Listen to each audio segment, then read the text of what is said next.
This episode of Logic Lounge is brought to you by GeeksRiot.com. Save 15% now with coupon code LOGIC15.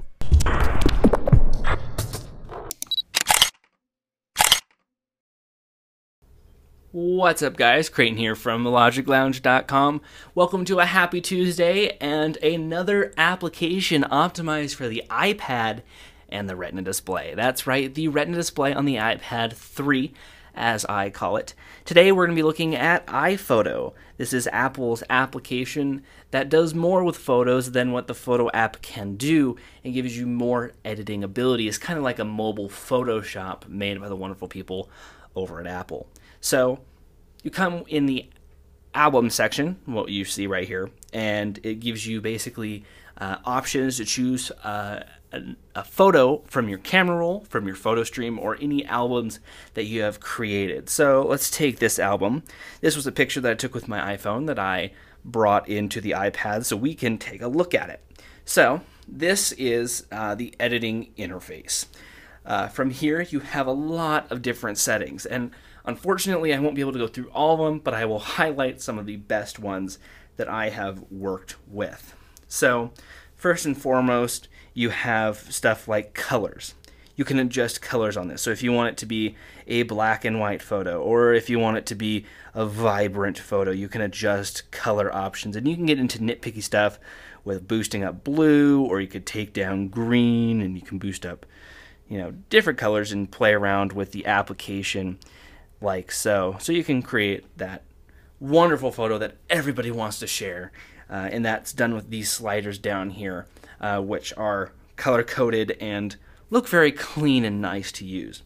So moving on, there's also the brushes interface, which really are different brushes that you can use to do stuff like repair pictures, take out red eye, saturate, dilute, lighten and darken photos, as well as sharpen and soften stuff as well. So let's take the lighten brush here, and it just basically works with your finger. So you just start coloring and it'll start basically lightening up any areas of the photo that you want to lighten up.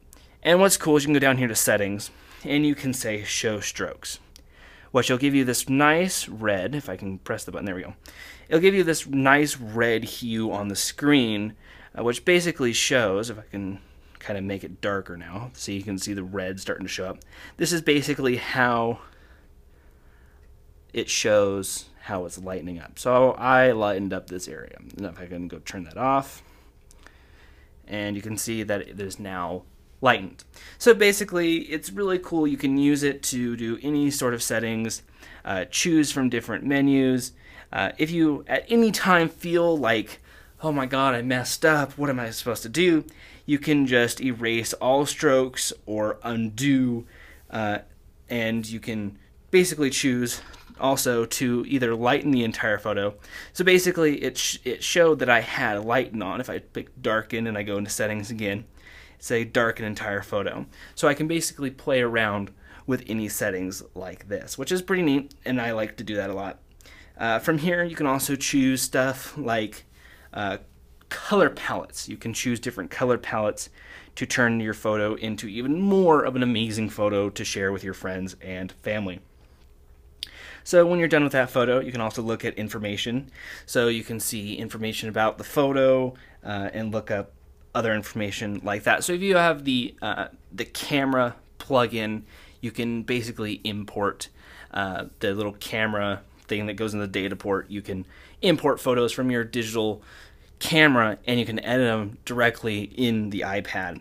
And when you're all done, you can share it off to your favorite service. Now, Apple gives you a ton of really cool sharing services to share from. You can share it via email. You can put it on your camera roll. You can share it to iTunes, Flickr, Twitter, Facebook. You can beam it to another iPhone as well as put it in a slideshow. So there's a lot of things that you can do with this as well. So check it out. iPhoto. Of course, this is one of the few things that I can show you. There's tons of other stuff. You can create scrapbooks, which kind of works as, if I were to, I forget how to do it, but basically you want to go to an album, click on an album, and say to start a journal. And you can start a journal of events, places, things, stuff like that. And you can really create a magical photo, magical scrapbook to share with friends and family that you can share with people as well. So you can share that scrapbook as well. One of the downsides that I have heard is you cannot delete scrapbooks as soon as you start them. So I'm sure that's probably going to come out in an update to be able to do that. But until then, you'll just have to worry about that.